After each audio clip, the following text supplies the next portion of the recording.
Hello friends, बरायबाय Bodo Job Info official YouTube channel आसा खालामो नोंथांमोना बयबो मोजां दङ। दा गुवाहाटी हाई कर्टनि आन्डाराव गोदान साख्रि ग्रेड 3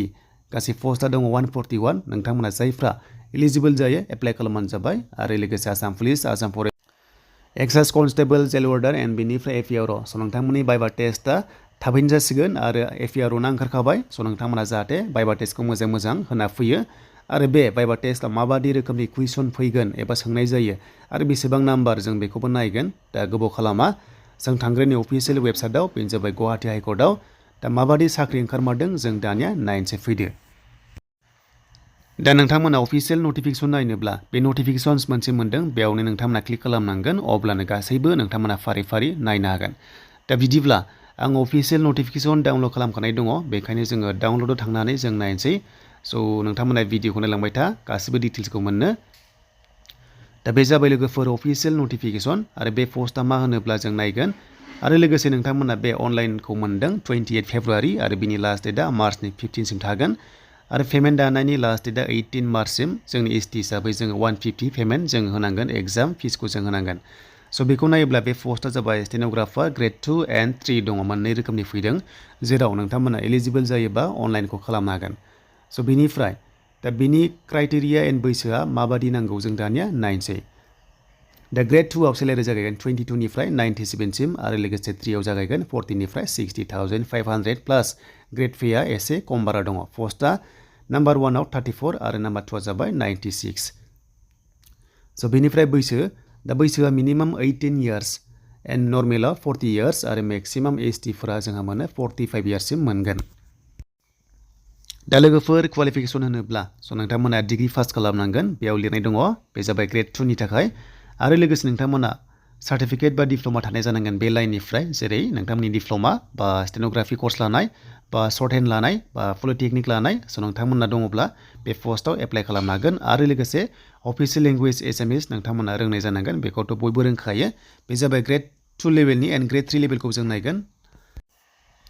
स' बेनिफ्राय ग्रेड 3 लेभेलाव एचएस पास खालामनांगोन नोंथांमोना आरो लोगोसे सेम क्वालिफिकेसन बेनो जाबाय नोंथांमोननि डिप्ल'मा स' नोंथांमोना डिप्ल'मा थानाय जानांगोन अब्लासो बे पस्टआव नोंथांमोनाहाय एप्लाइखौ खालामनानै लानो हागोन। स' बेनिफ्राय सिलेक्सन प्रसेस होनोब्ला बायदिसिना टेस्ट लायो शर्ट हेन्ड टेस्ट लागोन बा नोंथांमोननि डिक्टेसन टेस्ट लागोन बेखौहाय नोंथांमोना मिथिखागौ जायफ्रा डिप्ल'मा दङ अब्ला नोंथांमोना बुजिबाय देन बेनिफ्राय नोंथांमोना जाहाथे मोजां एग्जामखौ होयो एग्जामा खालि 70 मार्क्सनिल' एग्जाम जागोन आरो लोगोसे भिभा पस्ट दङ बेखौ नोंथांमोना जाहाथे 10 मार्क्सखौहाय 1:3 नोंथांमोनखौ लास्टआव लेंहरगोन अरेल टेस्टआव अब्ला नोंथांमोना थांनानै मोजां होबानो जाबाय एन्ड बेनिफ्राय लिंकआ डिसक्रिपसनाव दङ नोंथांमोना बेखौ हाउ टु एप्लाइ होनोब्ला स' लिंकआ डिसक्रिपसनाव बेखौ नोंथांमोना नायना लादो।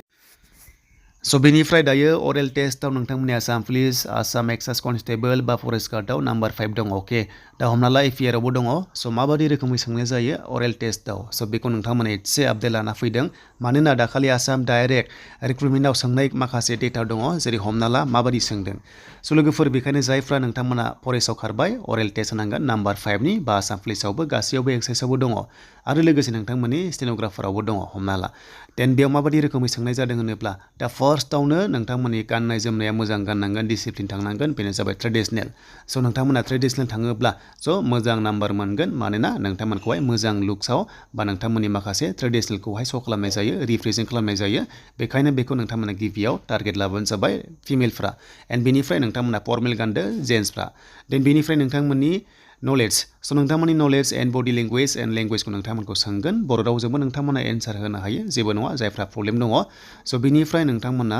नलेजआ थानांगोन बेनो जाबाय आसाम फरेस्टआव सोंनाय लोगो लोगो नोंथांमोना फरेस्ट रिलेटेड नोंथांमोना नलेज थानाय जानांगोन नोंथांमोनखौ फरेस्ट रिलेटेड सोंनाय जागोन अके हमना ला आरो लोगोसे नोंथांमोननि लकेलिटि स' लकेलिटि होनोब्ला नोंथांमोननि एमएलए एमसिएलए मिनिस्टार बा डिसिएसपि एन्ड नोंथांमोननि माखासे डिटेल्स नोंथांमोननि एरिया बेखौहाय सोंनाय जायो।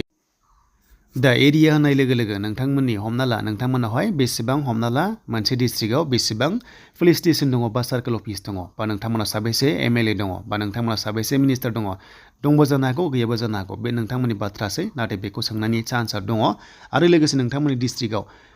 फरेस्ट नेशनेल रिजार्भ दंना गैया बेखौबो सोंनो हागौ बा पिटिसिआव मोनबेसे दङ बा हमना ला काजिरङा बबेयाव दङ बा काजिरङाखौ एसे नेशनेल फरेस्ट रिजार्भ महरै माब्ला एस्टाब्लिश खालामदोंमोन बेफोरबादि फरेस्ट रिलेटेड नोंथांमोनखौ सोंनायनि चान्सआ दङ आसाम फरेस्टआव स' जियानो जा लोगोफोर नोंथांमोननि नलेजआ थानांगोन नोंथांमोननि लकेलिटिया थाथारनांगोन हमना ला डिसिआ सोर एसपिआ सोर बा नोंथांमोननि सार्केल अफिसा पुलिस स्टेसना मोनबेसे दङ डिस्ट्रिक्टआव स' बेखौ नोंथांमोना जाहाथे मोजाङै नलेज लायो आरो बेफोरनो जाबाय अरेल टेस्ट बाइबा टेस्ट जोबोर इजि सोंगोन जास्ट मोनब्रै मोनबा कुइसन सोंनायखौ नुनो मोन्दों एडिआरियावहाय मानोना नाम्बार 5ल' आरो बेखौ नोंथांमोना जाहाथे मोजां पारफरमेन्स होयो आरो बेयाव पास जाबानो नोंथांमोननि काट अफआव नोंथांमोननि मार्क्सआ 8 जागोन आरो नोंथांमोना साख्रिखौहाय मोननो हागोन आरो फाइनाल लिस्टआव नोंथांमोना थाङोब्ला स' एपइन्टमेन्ट लेटारखौ नोंथांमोना मोननो हागोन